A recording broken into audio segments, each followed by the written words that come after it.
Hello, this is Ginger Dunham of Greenhouse Preschool in Bothell, reading my students' weekly favorite, Caps for Sale, told and illustrated by Esfer Slobodkina. Once upon a time, there was a peddler who sold caps, but he was not like an ordinary peddler carrying his wares on his back. He carried his wares on top of his head. First, he had his own checked cap, then a bunch of gray caps, then a bunch of brown caps, then a bunch of blue caps, and on the very top, a bunch of red caps.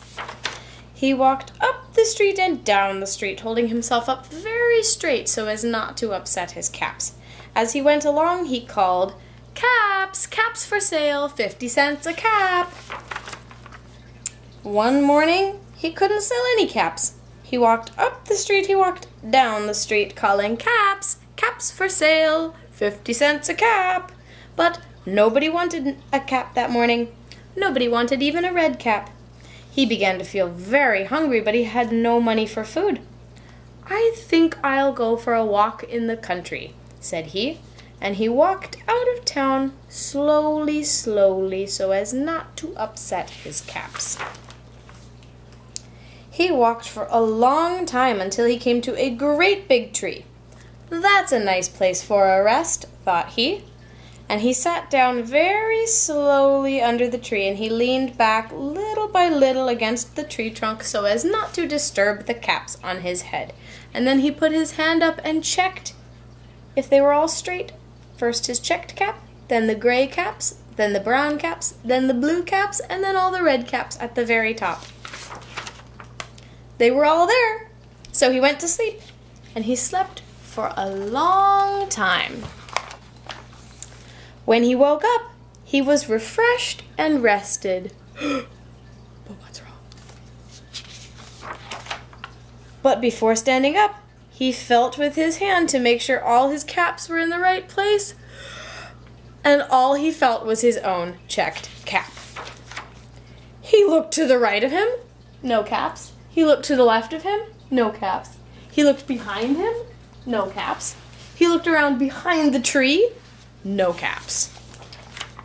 And then he looked up into the tree, and what do you think he saw?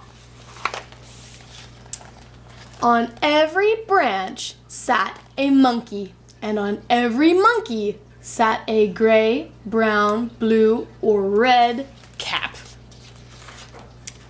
The peddler looked up at the monkeys. The monkeys smiled down at the peddler. He didn't know what to do. Finally, he spoke to them. "You monkeys, you," he said, shaking a finger at them. "You give me back my caps." But the monkeys just shook their fingers back at him and said, "Tss, tss, tss, tss, tss, tss." This made the peddler angry, so he shook both his hands at them and said, "You monkeys, you give me back my caps." But the monkeys only shook both their hands back at him and said, "Tss, tss, tss, tss, tss, tss, tss." This made the peddler quite angry. He stamped his foot and he said, "You monkeys, you'd better give me back my caps." But the monkeys only stamped their feet back at him and said, "Tss, tss, tss, tss, tss, tss." By this time, the peddler was really very, very angry. He stamped both his feet and shouted, "You monkeys, you must give me back my caps." But the monkeys only stamped both their feet back at him and said, "Tss, tss, tss, tss, tss, tss, tss, tss." At last, he became so angry that he pulled off his own cap and threw it on the ground and began to walk away. But then, each monkey pulled the cap off his head, and all the gray caps and all the brown caps and all the blue caps and all the red caps came flying down out of the tree. So the peddler picked up his caps and put them back on his head. First his own checked cap, then all the gray caps, then the brown caps, then the blue caps, then the red caps on the very top. And very slowly he walked back into town calling, "Caps! Caps for sale! 50 cents a cap!" The end. Such a silly one. Thank you for watching.